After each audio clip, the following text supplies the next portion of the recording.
excited to be here tonight to celebrate those physicians who have gone above and beyond and who have committed their lives to the field of medicine. In many respects, the achievements of these physicians have impacted lives not only in the county, but perhaps even across the globe. They represent the unique character of our Fairfield community, excellence coupled with compassion, and hard work matched by generosity. This evening, Citrin, Cooperman, and West Fair Communications are proud to bestow the doctor's distinction on 10 of the most outstanding leaders in the medical profession.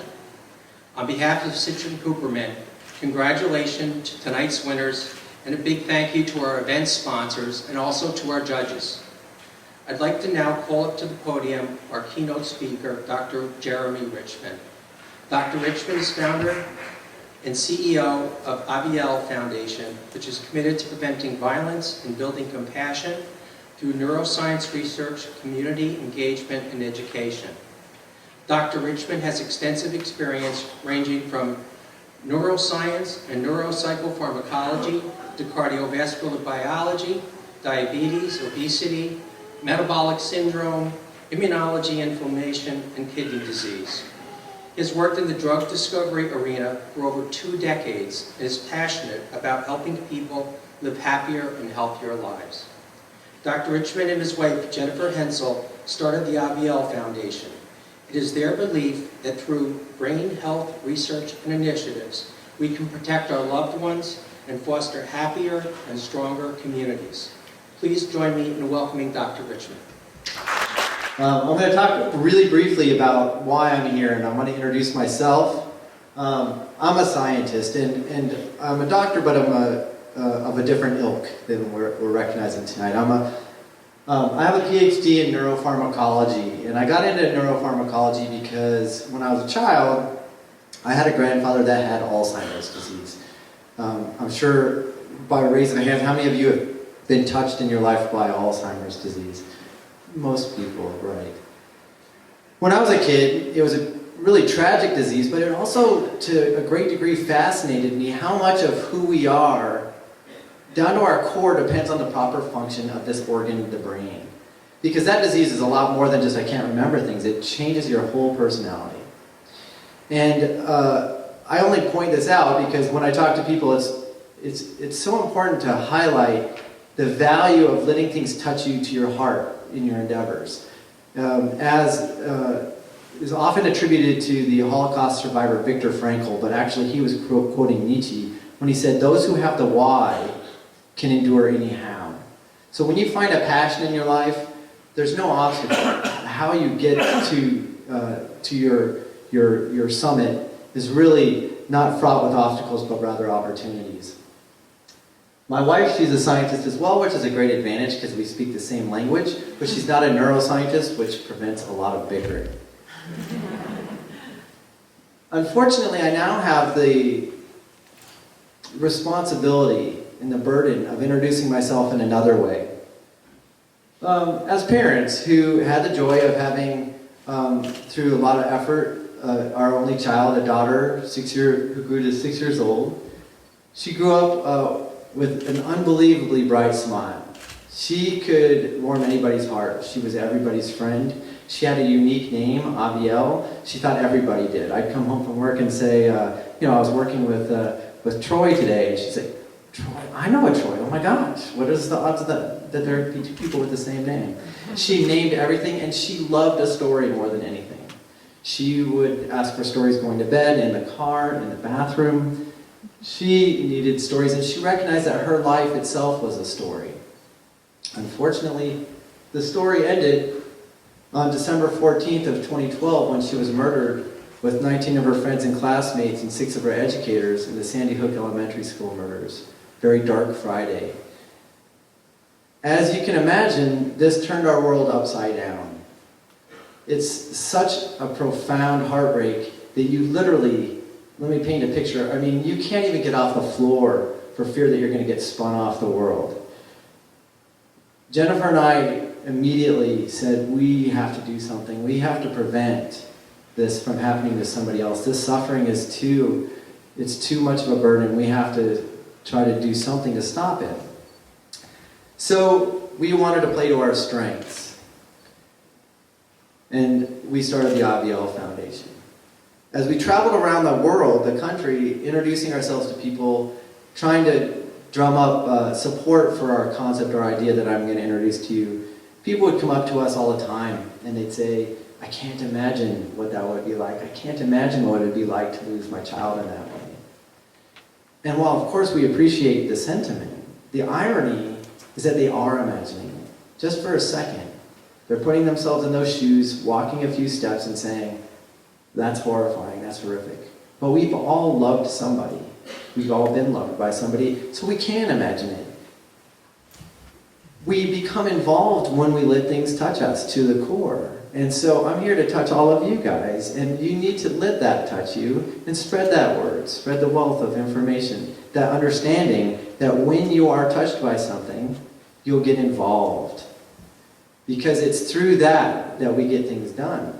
And on the brighter side of that tunnel, it's the imagination that sets us free. It sets us free to make new discoveries, to reframe the way that we think about things. It's the imagination that we need to use to change the world and to stop this epidemic that we have of violence and build compassion. There's a great quote by A.J. Heschel, few are guilty, but all are responsible. It's all of our responsibility to roll up our sleeves, put our boots on the ground, and get something done to change the world. We have some distinguished physicians here today that are doing that, and we want to recognize them for that. So we created the Avielle Foundation with a mission to prevent violence and build compassion through neuroscience, brain health research, community engagement, and education. On the one side, we have research, the whys. This is just the classic research that we all picture when we say research. People in lab coats, clinicians, laboratory scientists. Trying to bridge the biochemical and the behavioral sciences to understand the risk factors that lead to violent behavior and the protective factors that lead away from it and towards compassion. We also want to make the study of the brain lucrative and prestigious. We want to make it something that we award and cherish and want to go into. But we recognize that science in a vacuum is really not responsible and of little value unless we give it to the everyday person in a way that they can use it as a tool. The student, the parent, the teacher, the healthcare provider, law enforcement, the leaders in our communities need this information as a tool so that they can use it and do something with the information. After all, we all paid for it. We deserve to understand it, embrace it, and be able to approach it in a comfortable fashion. So that's our mission, and that's what we're doing. Because we believe that knowledge isn't just power, it's empowering. So I ask all of you to lend me your imaginations. Learn more about the foundation. If you want to know how you can help, please reach out. I'm very approachable. There's information in the back there with the firefly and the tree. And I really appreciate the opportunity to come in and address you all tonight. And I look forward to the awardees of the evening who have already demonstrated that they can imagine and that they've demonstrated going above and beyond what's expected. Thank you for your time. It is a real privilege and honor for me to serve as MC for this evening's ceremonies. I think this is truly an exceptional event because it recognizes extraordinary individuals who go above and beyond the diagnosis, meaning they do more than just take care of the patients in their offices, in the hospital. They do things for the community. They do things for vulnerable populations, all of which enriches the community, lifts people up, and really highlights what the medical profession can do above and beyond taking care of sick individuals. These are true role models, and as Dean of a new medical school, I'm always looking for role models to hold before our students so that they can see what is possible as they begin their careers in medicine. So my congratulations to all of tonight. Award winners, you are truly exceptional people, and it is our pleasure to recognize you this evening. My job is to keep us moving, and so we're going to begin with the awards straight off, but I would be remiss if I did not thank the judges who selected tonight's awardees. We have 3 judges, Dr. David Haddocks, who's Vice President for Health Policy for Purdue Pharma. He's a dentist, he's a psychiatrist, an anesthesiologist, and a pain physician. So multifaceted. I've known David for a number of years, and a very good choice in terms of judges. Dr. Kira Gerasi Sirdulo is a board-certified allergist in private practice on the staff at Westchester Medical Center and New York Presbyterian Hospital and Montefiore New Rochelle Hospital. She was the 2014 winner of the Westchester Doctors of Distinction Lifetime Achievement Award. And the 3rd judge, Dr. Marshall Paris, is co-director of spine surgery at the Orthopedic and Spine Institute at Northern Westchester Hospital and president of the medical staff at Northern Westchester Hospital. I would note that 2 out of the 3 judges are not from Fairfield County, so hopefully that has taken away some element of subjectivity, if you will, in deciding who will receive this evening's awards. So I'm going to begin, and our first award tonight is No Land Too Far. It goes to a doctor who shares his expertise and time in countries where medical care is either non-existent or at the best, at the barest minimum. The winner is being recognized for teaching and performing life-saving surgeries in underserved countries. Please welcome cardiothoracic surgeon Albert DeMeo to accept this award.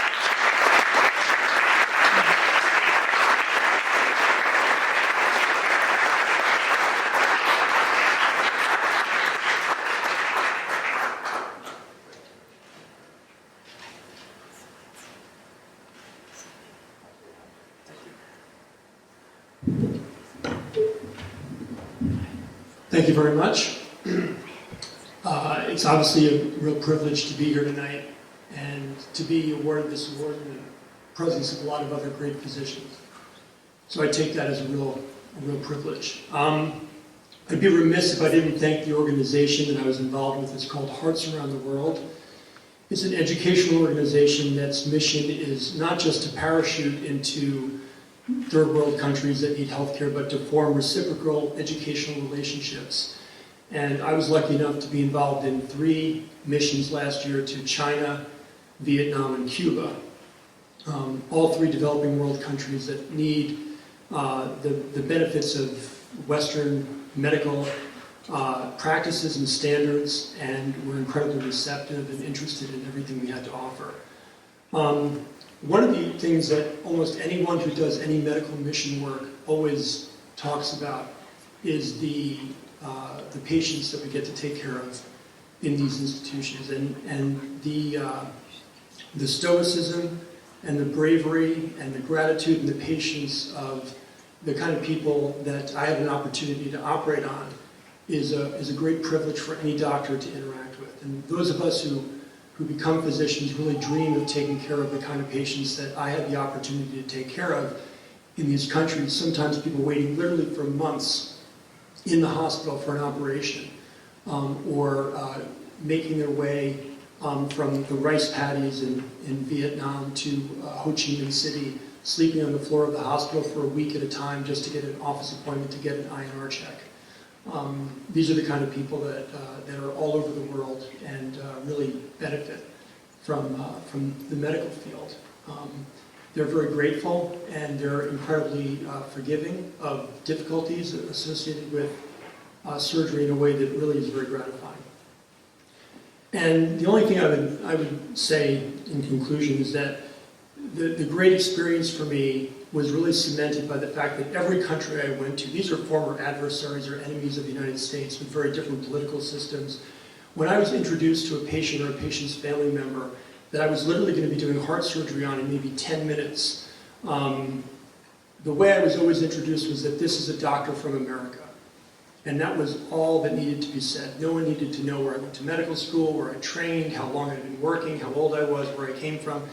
Just the presence of a doctor from the United States of America, even in China, even in Cuba, was enough for patients and their families to instantly feel very comfortable and very grateful. The American physician really is recognized around the world as the premier doctor, and it's a privilege to have the opportunity to bear that brand around the world, and for the medical education that we have in this country, for the medical training, for the mentors that have brought us along, for the standards and practices that make medicine safe in this country, hospital administration, nursing care, all the things that are part of our brand as American medicine.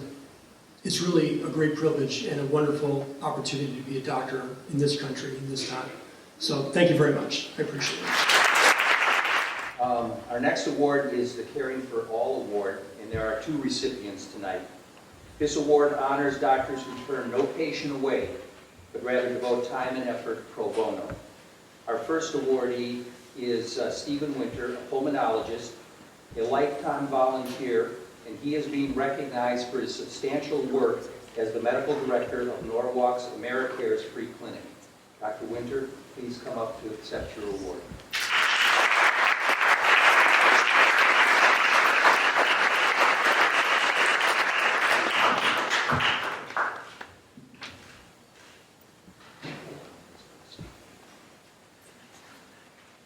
I've given hundreds, maybe thousands of lectures with PowerPoints, but without my PowerPoints, I need a teleprompter.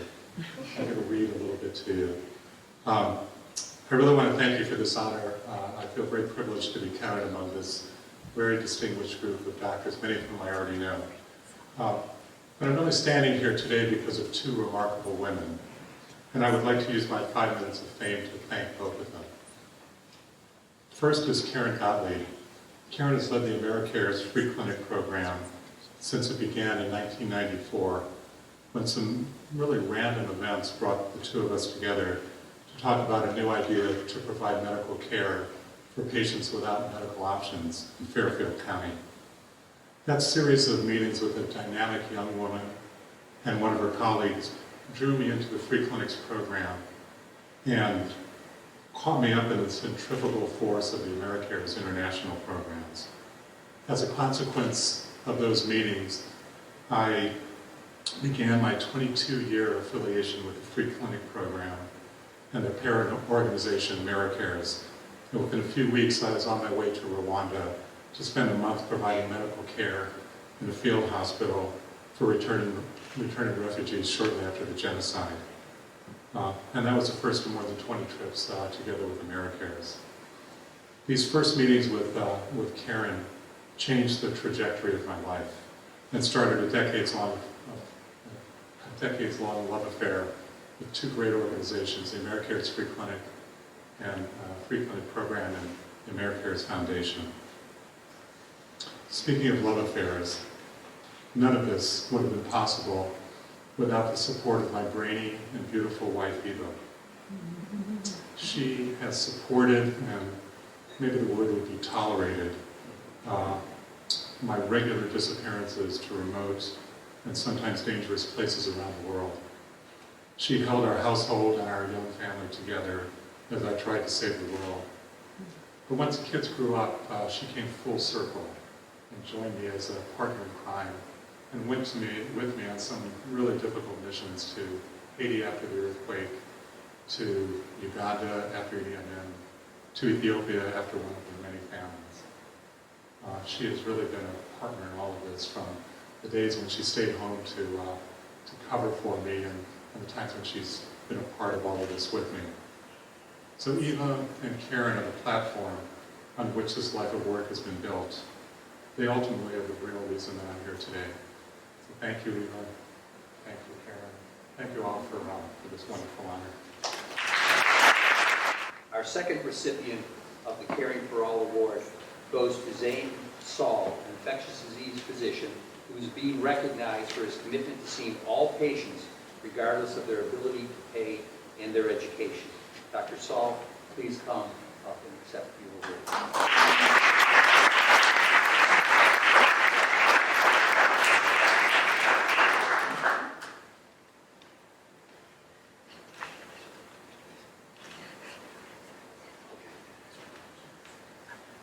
Thank you very much for this great honor and distinction. Thank you to Citrin Cooperman for this event tonight, and congratulations to the other winners.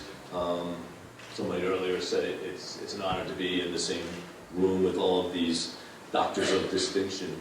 I want to focus on the word caring, since this is the Caring for All award, and just shed a little light on the humanistic aspect of medicine, the one that we sometimes forget.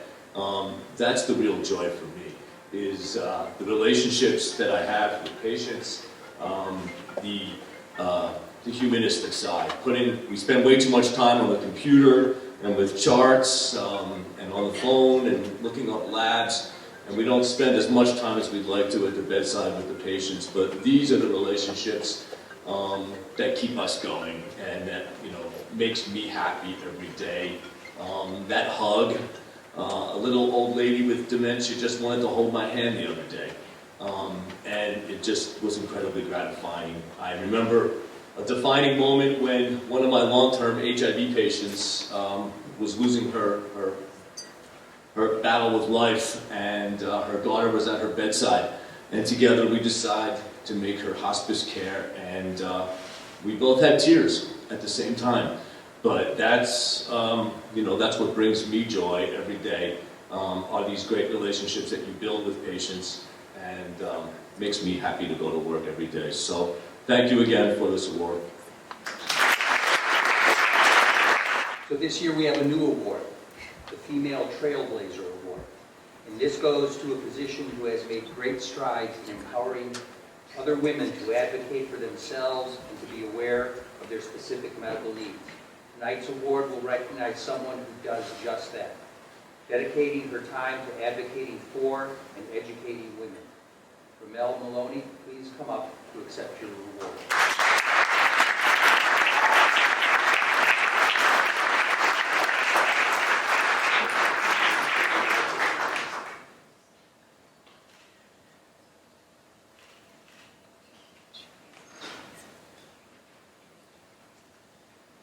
Thank you so much. First, I'd like to congratulate the other award recipients. I would like to thank the co-founders of this event, the Fairfield Business Journal, as well as Citrin Cooperman. God is good. There is a saying that when prayers go up, blessings come down. Well, for the obstetrician, especially on a night like tonight, when the rain comes down, the babies come out. I was awake overnight with a patient who delivered early this morning. But that's what obstetricians do. I wouldn't have it any other way. Excellence in clinical service and patient satisfaction are top priorities at Greenwich Hospital, and I'm happy to be a member of the staff. I accept this award on behalf of some of the very special people on whose broad shoulders I stand. First, my Greenwich Hospital family. Our CEO, Norm Roth, could not be with us tonight, as well as Ms. Sue Brown, Senior Vice President of Operations and Patient Care Services and Chief Nursing Officer, Dr. Spike Lifshitz, Anna Sarah, Head Maternal Child Care, Ms. Jeannie Van Skyver, Labor and Delivery, and the entire Labor and Delivery and maternity staff. Second, my Northeast Medical Group family. Now, my partner, Yvonne Anker, was supposed to be here, but I think she got lost. Dr. Brito is holding it down on Labor and Delivery, so I thank them for that, and our wonderful support staff.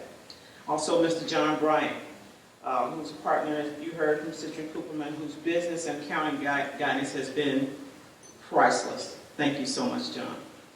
Finally, I want to thank my immediate family. My daughter, Megan Maloney, who's here. She took a red-eye to get here from San Francisco to be with me today, and I want to thank her for that. I tried to get her to go into cardiology, but she just chose tech banking. I don't know why.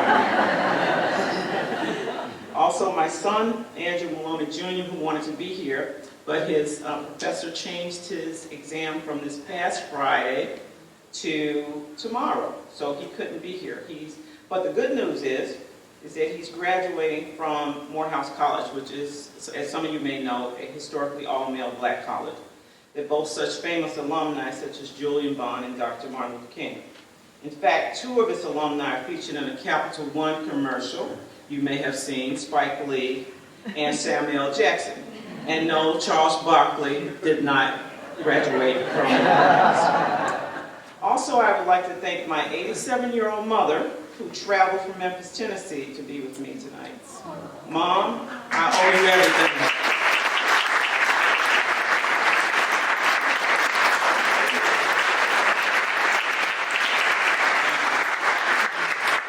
I owe you everything, especially my good looks. Finally, I'd like to thank my grandparents, who are no longer with us, William and Gertrude Betty Jones. They were landowners in the Jim Crow state of Mississippi in the early 1900s. My grandmother was a forward-thinking woman. She dared to believe that 5 of her children, 4 of which were females, should be college educated. You see, in the early 20th century, in the racially segregated South, most blacks that went to school achieved less than a 4th grade education. And statistics were even worse for African American girls. Despite the odds, 4 of her children received a college education. My grandmother and my mother are the true trailblazers. It is in their honor that I accept this Doctor of Distinction Trailblazer Award. Thank you so much. So the Cutting Edge Award is our next award this evening, and it goes to a doctor who spends endless hours working on research to make a difference in people's lives. This doctor is a leader in surgical advancements for the shoulder, elbow, and knee, and has been instrumental in leading research efforts in these areas. Paul Sethi, please come up to accept your award.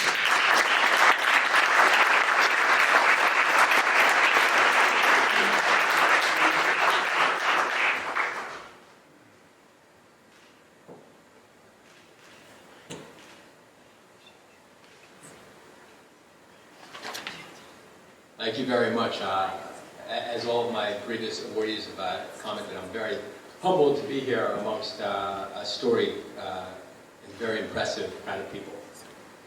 I guess in my 1 or 2 minutes, not 15, I thought, how could I best express what I do? And look, I'm an orthopedic surgeon, so what do? I see patients, I give them medicine, I send them to physical therapy, I do surgery when it's needed, and that's, as my kids and as my colleagues understand it, that's the extent of my job. So what is this research business about, and why would I do it, and how does it fit into my life, or not? In applying to medical school, many of us in this room recall that you must do research. It's part of the catharsis to gain entry into medical school. And when I was a college student, I took curettes and pipettes and did terribly boring things that I really didn't understand, or perhaps Jeff, you could better explain to me what I was doing back then. But running gels to me was part of my process to getting into medical school. And I don't know that I recognized the value or the importance of what I was doing.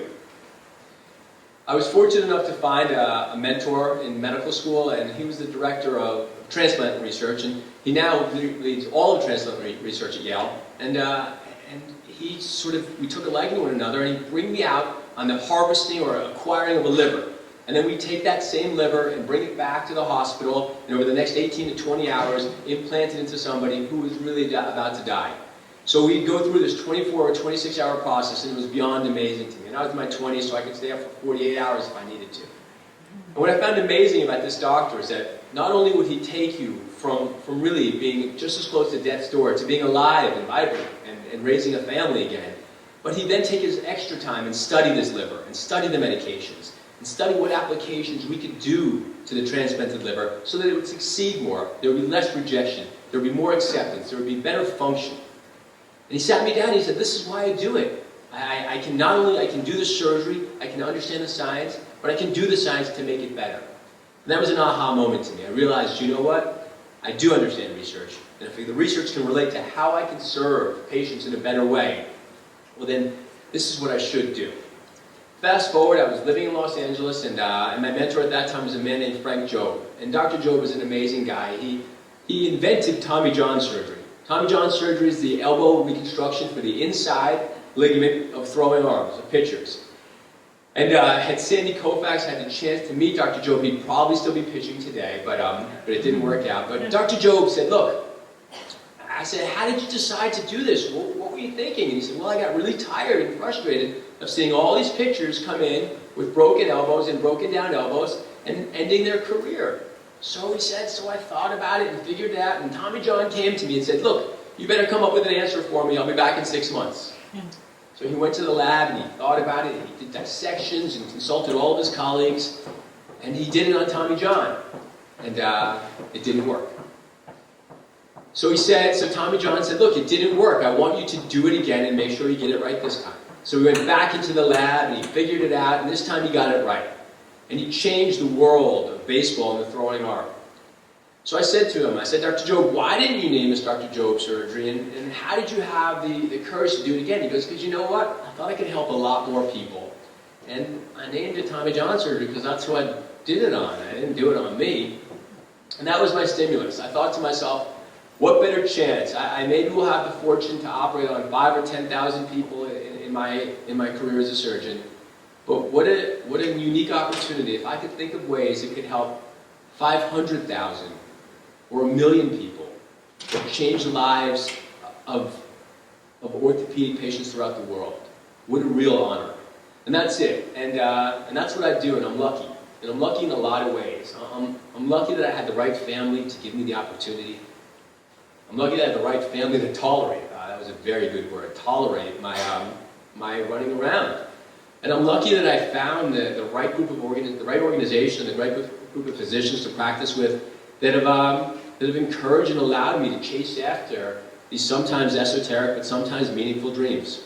So thank you very much for allowing me to be here. I appreciate this opportunity, and I'm humbled by being honored in the presence of all of you. We have another new award this year, the All in the Family Award. Excuse me. It honors family members that together work to improve lives. This award goes to a husband and wife physician team who are well known in their community as respected doctors, involved parents, and active volunteers. Linda and Craig Warner, please come up to accept your award.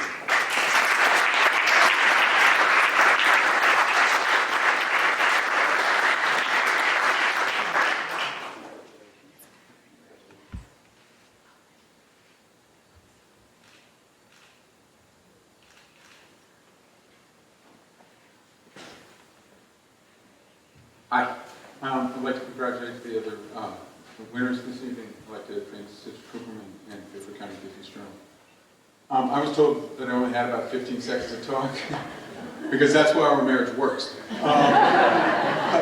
Truthfully, it is an honor to be here tonight and hear these other great physicians that have done absolutely wonderful and fantastic things, and hopefully that we will do as well over our career.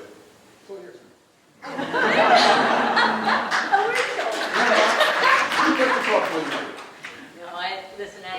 It is overwhelming, the group that we are included in, and I do want to thank everyone and congratulate the other awardees. And I want to thank my 12-year-old for coming tonight, because as you can imagine, we have 4 kids and they're all in different directions. And by the way, I think that picture was taken when I was pregnant with you. So that sort of gives you an idea of how much time we have to get back to take new photographs. But listen, and Taylor is probably the only 6th grade kid that knows that when both parents work, last year when she was at back to school night, I got an email from her teacher saying, reminded it was back to school night. I said, never gotten that from a teacher before. But when I got to back to school night, I said, is this something you normally do? Is that you email the parents? She said, no, but Taylor thought that you all are a little busy and that you may want to be reminded to come to back to school night. So that is the kind of kid that's the 4th kid in a family that has a spreadsheet for where you're going tonight. Listen, we are so blessed to be loving what we do and doing what we love that I was just going to mention one story that my old partner, who unfortunately passed away 5 years ago, he was Dr. Rajnajan, and he was this heavy accented Iranian doctor who was about as politically incorrect as they came. But he had these philosophical sayings that he would say all the time, and half of them got lost in translations. But one time he said to me, you're going to make many decisions in life. Some of them you're going to get wrong, you're going to learn from them. 2 decisions, try and make them right. What you do with your life and who you spend it with. And I think I was very blessed in both of those decisions. Thank you.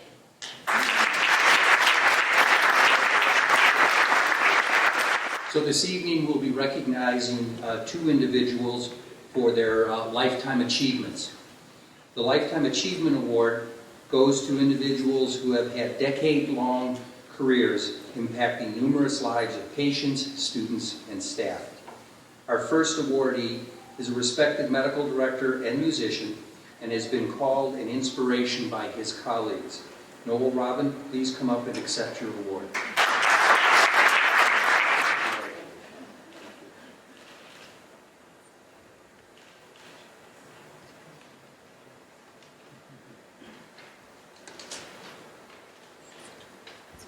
Thank you so much.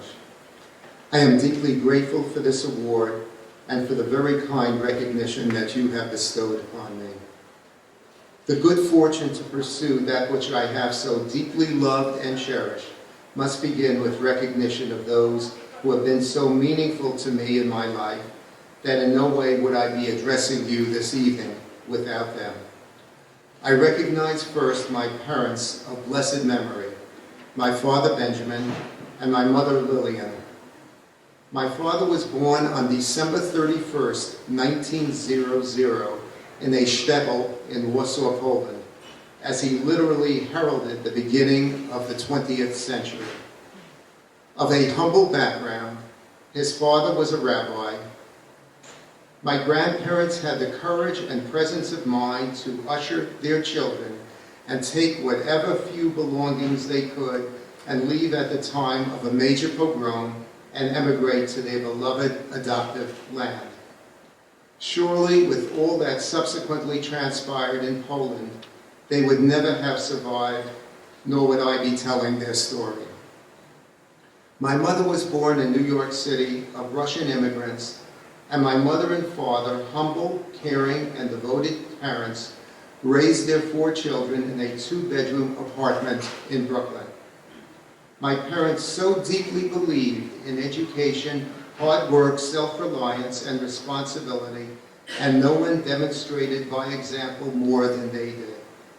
My mother, in fact, well past middle age, did obtain a college degree, for which she had so longed and striven, and of which I was so deeply proud. And my father, whose passion for music permeated throughout our home, would invariably not end his day without playing on his treasured violin.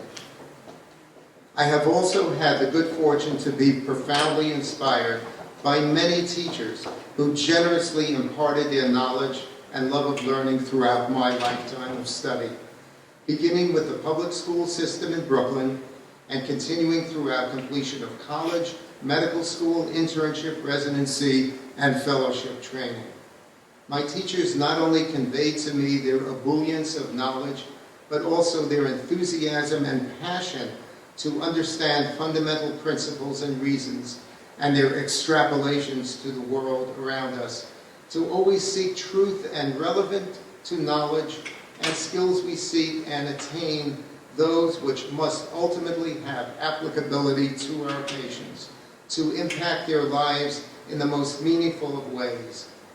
It is thus fitting that I also acknowledge my finest and dearest teacher, who was chair of medicine throughout my residency training at Long Island Jewish Hospital, Dr. Edward Mileman.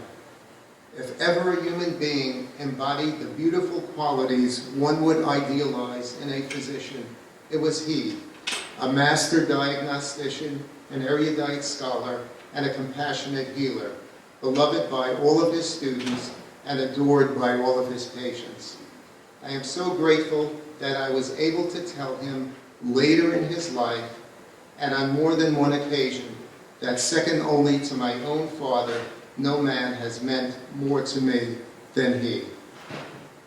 Before closing, I must also share with you something deeply integral to the medical profession, and that is change. Dating back to early Greek history and Heraclitus of Halicarnassus, who initially codified the term and said that change is the only permanence, there is no profession more subject to change than medicine, because no profession is more closely linked with the human condition than medicine, and change is omnipresent. In my professional career, I have lived with an enormity of change in the base of medical knowledge and its application, and along with it, the miraculous changes in our diagnostic and therapeutic capabilities. And surely, the way medicine is practiced is so different from how physicians of my era and even later conceptualized and then began their professional careers. Yet I resolutely say that medicine has intrinsic values and precepts that will never change because they are so fundamental and structurally intrinsic to our profession and as such are immutable. These include the striving for knowledge, the quest for truth, the commitment to a lifetime of study, and the drive and passion to continually achieve even when it may seem unattainable.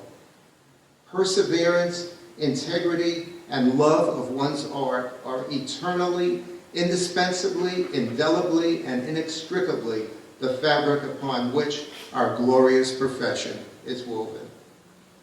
If you grant me but one more indulgence, I will now recognize the one person who means more to me than anyone else on earth, and to whom I give my most profound gratitude, my beloved wife, Lenore.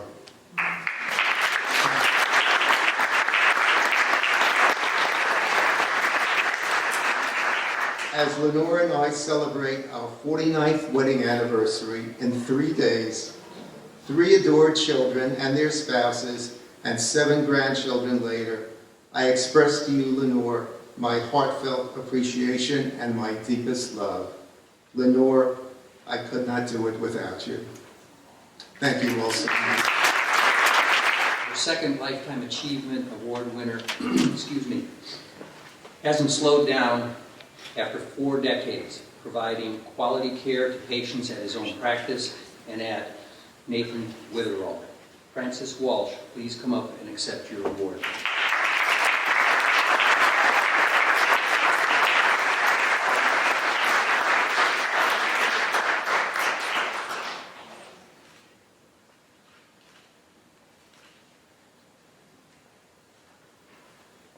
Thank you very much. I appreciate the words of all the previous honorees, especially Dr. Robin, very profound statements. And I'd like to thank the people at Nathaniel Witherell, Laura Mogul, Alan Brown for nominating me, and for the association for designating me. I was thinking, how could I have possibly won a Lifetime Achievement Award? And I was thinking that it took me, not everybody, but took me, strong work ethic, number one, and secondly, a love of what I do. So the work ethic came from growing up in a family of 10 children.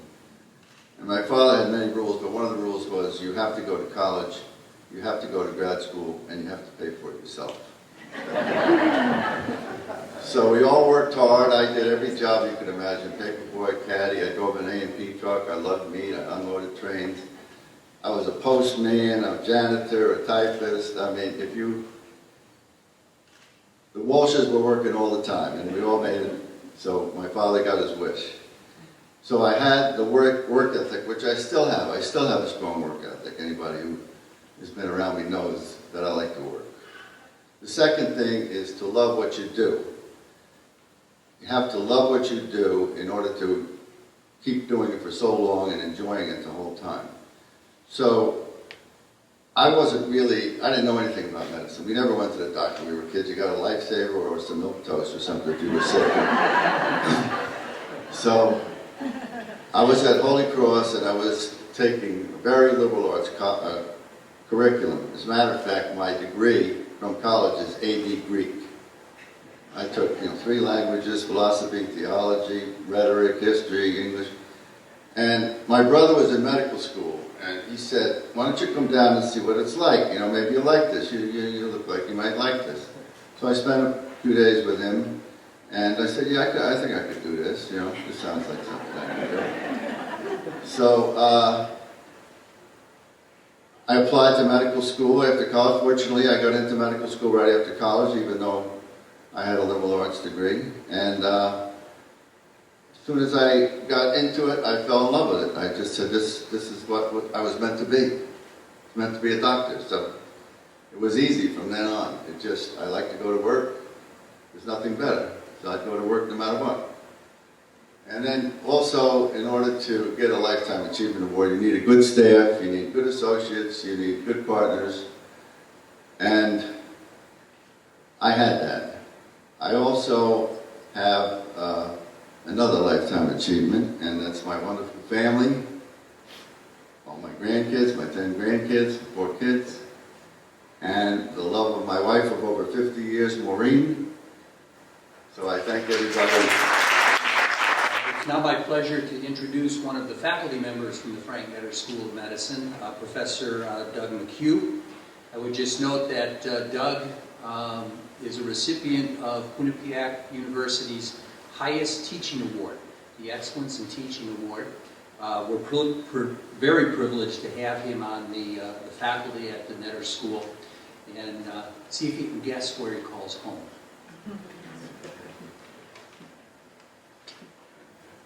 Shouldn't take you too long to guess that. Thank you, everyone. Our final winner is Kyle Billadu. He's soon going to be a third-year student in a few months at the Frank H. Netter School of Medicine here in Connecticut. It's been my pleasure to teach Kyle regularly over the past 2 years. And honestly, he's kept me on my toes. He's very good at asking probing questions that become unexpected. Kyle radiates a curiosity and an enthusiasm that easily rubs off on other people. He's engaged in a diverse array of activities that demonstrate his commitment as a medical student to compassionate care, both here in Connecticut as well as internationally. Kyle, in my opinion, there is no question that you're an extraordinary young man with an incredible promise for the future. So please come up and accept your award.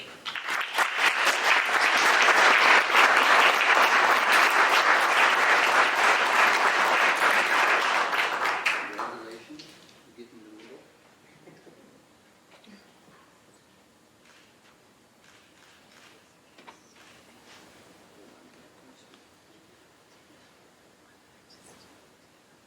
Somehow they decided it was a good idea to let me close this out.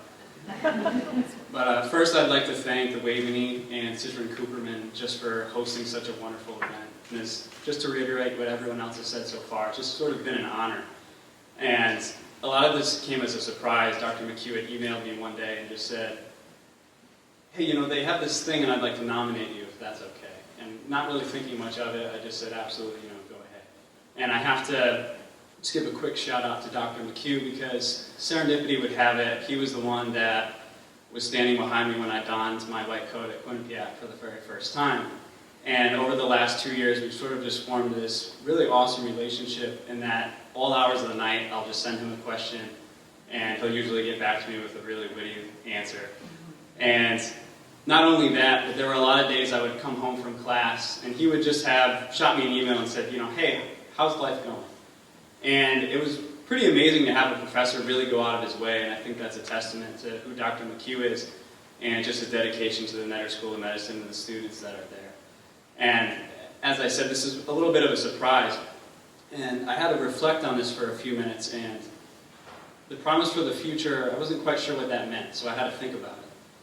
And Paige and I, my lovely fiancée who came here tonight, and I'll give her a little recognition at the end, we had some friends over for dinner the other night, and they said to both of us, you know, what got you into this? So I'd like to share with you a little story right now. So right before I had started at the Netter School of Medicine, I said to Paige, why don't we take a mission trip to Africa? It's something that we both have always wanted to do, and now just seems like a wonderful opportunity. And out of that trip, both of us experienced just a lot of life-changing things, and I'd like to share with you one story now. So we had gone to a small community, and we had set up our clinic in a church. And somewhere around mid-afternoon, in walked this elderly woman and this little boy whose name happened to be Dominic. And at that time, Dominic was about 12 years old. 2 years prior to that, he had been playing with one of his friends and was stabbed in the eye with a metal rod. And essentially all of us knew his eyesight would never be regained. After a couple of months, he completely lost vision in that eye. And Paige and I were just very moved by this. The grandmother told us this very long story, how they had spent all the money that they had made trying to get medical care for Dominic. They had run out of all of their funds and just couldn't afford the surgery. And Paige and I gave her a few dollars that we had, and she fell down on her knees and said, "Only God can repay you." And I don't think the significance of that experience really hit either of us for a few years. And a few short months later, I discovered that I had sort of been given this wonderful gift, and that was being accepted into the Netter School of Medicine. And being at the Netter School of Medicine, I've had the opportunity to meet a lot of very wonderful people. And together, Paige and I decided that we would start our own nonprofit organization and try to take Dominic's story and prevent that from happening again. So I really have to thank her, because without her, I wouldn't be standing up here right now. And she's been the one, I know someone said tolerate before, and I hate to say that word again, but tolerated a lot of the ideas that I come home with. And just, she's really been there to support me, and if it wasn't for her, I wouldn't be standing up here and wouldn't have probably been doing as well as Dr. McHugh has helped me, and the Netter School of Medicine has helped me. So, thank you. I want to congratulate all of tonight's award winners. You truly are exceptional people. You do so much for your patients, for your community, and as you've heard tonight, for people all around the world. You are true heroes, and just congratulations and thank you.